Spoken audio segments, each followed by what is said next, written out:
எல்லாருக்கும் வணக்கங்க. Welcome to Eswari Jagadeesan channel. இன்றைக்கி நம்ம பார்க்க போகிற வீடியோ ரோட்டு கடை ஸ்டைலில் ஆனியன் வடை.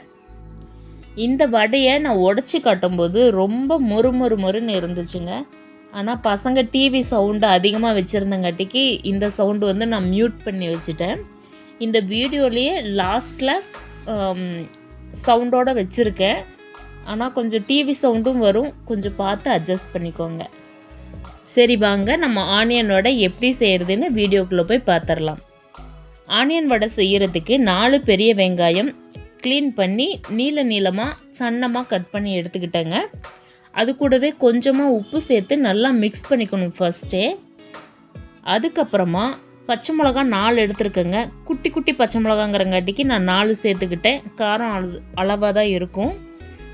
அது கூடவே கொஞ்சமாக கருவேப்பிலையும் குட்டியாக கட் பண்ணி அது கூடயே சேர்த்து நல்லா மிக்ஸ் பண்ணிக்கிட்டேன். ஏன்னா அந்த மிளகாவோட காரம் கருவேப்பிலையோடது இதெல்லாம் உள்ளே இறங்கட்டும்னு சொல்லி. அதுக்கப்புறமா கொத்தமல்லி, கொஞ்சமாக சோடா உப்பு, 1/4 டீஸ்பூன் மஞ்சத்தூள், 3/4 டீஸ்பூன் மிளகாய்த்தூள், கொஞ்சமாக சோம்பு, ஒரு 1 பிஞ்ச் அளவுக்கு ஃபுட் கலர் சேர்த்துருக்கேங்க, ரெட் கலர். இது உங்களுக்கு வேண்டாம் அப்படின்னு நினச்சிங்கனாக்கா நீங்கள் ஃபுட் கலர் போட வேண்டாம். நான் கொஞ்சம் கலர் வரட்டும்னு சொல்லி போட்டிருக்கேன். ஒரு துண்டு இஞ்சி நான் குட்டியாக கட் பண்ணி போட்டிருக்கேன். உங்களுக்கு அந்த மாதிரி பிடிக்கல அப்படின்னாக்கா நீங்கள் பேஸ்ட் பண்ணியும் போட்டுக்கலாம், இல்லைன்னா லைட்டாக செரவி வச்சு செரவியும் போட்டுக்கலாம்.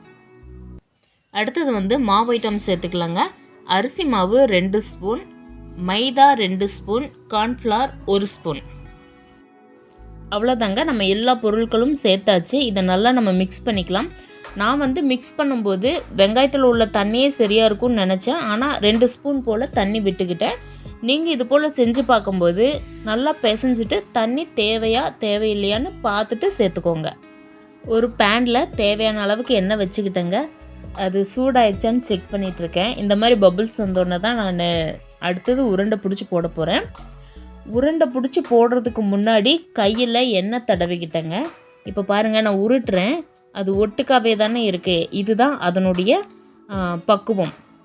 இந்த பக்குவத்தில் நம்ம லைட்டாக தட்டிட்டு நமக்கு எந்த ஷேஃபில் வேணுமோ தட்டிட்டு போட்டுக்கலாம். அடுப்பை சிம்லேயே இருக்கட்டுங்க. ஹை ஸ்பீட் வச்சிட்டோம்னா கரிஞ்சிரும், உள்ளே வேகாது.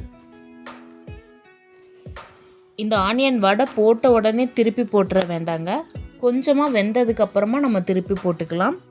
நமக்கு வெந்துருச்சுன்னு சொல்லி தெரியும். அந்த ஸ்டேஜில் நம்ம திருப்பி போட்டுக்கிட்டோம்னா நமக்கு வடை உடையாது. நீங்கள் இந்த ஆனியன் வடையை கண்டிப்பாக செஞ்சு பாருங்கள்.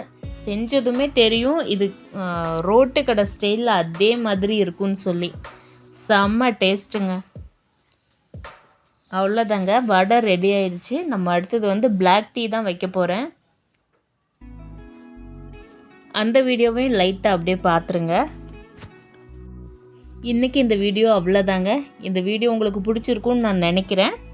பிடிச்சிருந்துச்சுன்னா லைக் பண்ணுங்கள், சப்ஸ்கிரைப் பண்ணுங்கள், கூடவே பெல் ஐக்கானே கிளிக் பண்ணிடுங்க, கமெண்ட் பண்ணுங்கள்.